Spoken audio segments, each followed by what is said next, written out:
Okay. Okay, Karen, why don't you tell us a little about the big picture of why the event and what somebody should be who attends would take away from it? Thank you. It's a terrific question. It opens up to a lot. I'm going to have to fit everything in really fast in 5 minutes. All right.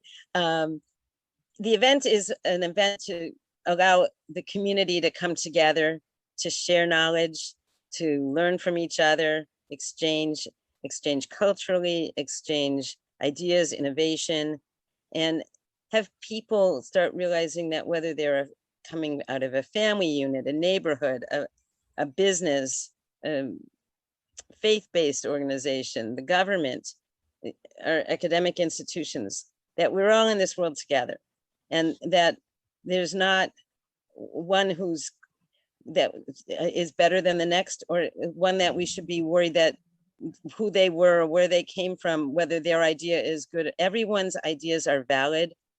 And the fact that we can get a lot of people from very diverse backgrounds together in a space, talking to each other, learning about the products, the services, the ideas, the innovations that they have. This is so important because we have so often tried to, we stay within our silos. You know, the farmers stay in their side, the artists stay in their side, the business people stay on their side. And what we're trying to do is break down some of those barriers and those walls, and say, you know, have the musicians and the artists who come to perform, they should take an hour and walk around and meet some of the others. Make sure that I always let the exhibitors know, make sure you have someone, or we provide a volunteer, make sure you go around and meet everybody else. What's wonderful is the people who have come from so many different backgrounds, and not just culturally, but their professions or their walk in life. And they end up sometimes volunteering or getting jobs or making projects together that they never would have thought of. So for us, it's so important that climate change and what's environmental stewardship is obviously eluding our elected officials.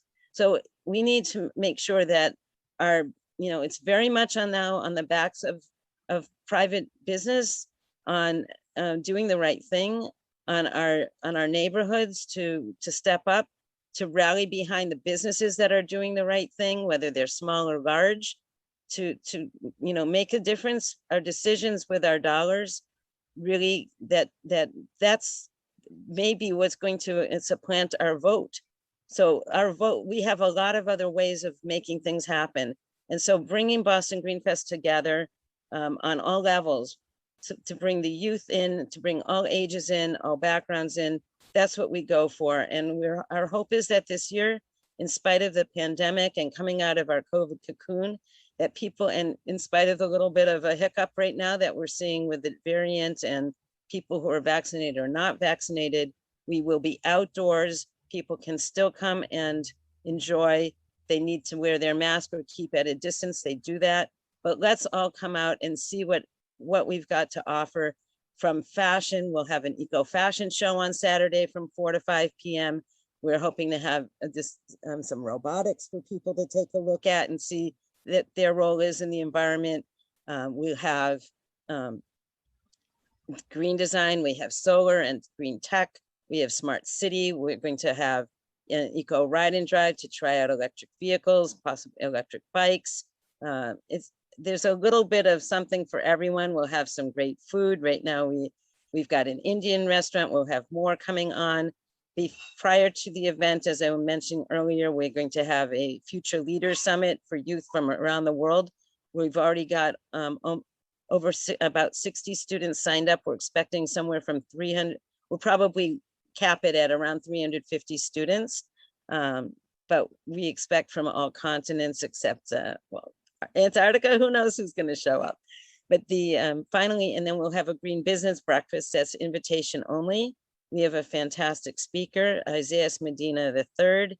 He's a diplomat, a lawyer, currently ambassador at large for the Kingdom of Hawaiian Islands, and he's a water protector. And we have wonderful people on all levels that are rallying and coming forward.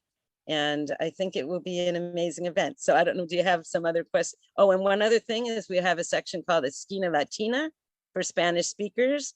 So we have an area where if people do need help either interpreting or just having a chance to hang out with other like-minded people from, you know, Spanish speaking background, they can do that too. We also have an incredible stage set up with performers from all the, right now, I think we probably hit maybe at least 20 or 30 nations. And then we're going to have speakers, and the mayoral candidates for Boston are going to be coming to our stage. 3 have already signed up. We're in the process of scheduling the others as well. So thank you how's for that? that quick rundown. It sounds like an exciting event. It sounds like no matter who you are, you could find something to enjoy. We so appreciate the fact that you put so much effort into creating a situation where there's an awareness of what's going on around us. Also, you create a positive situation and sharing what is going on and what is planned. We so appreciate you taking the time to share the event. And if you could just say it one more time, the dates and the places, it would be great. Thank you. And I do want to also mention, you're right. We are very hopeful. This is an optimistic, we can do it. We do it together at Boston GreenFest 2021, August 20th, 21st, and 22nd from noon to 6 p.m. on Rose Kennedy Greenway by the Rings Fountain. And you can find us on the website at www.bostongreenfest.org. Well, thank you so much. Thank you. Okay.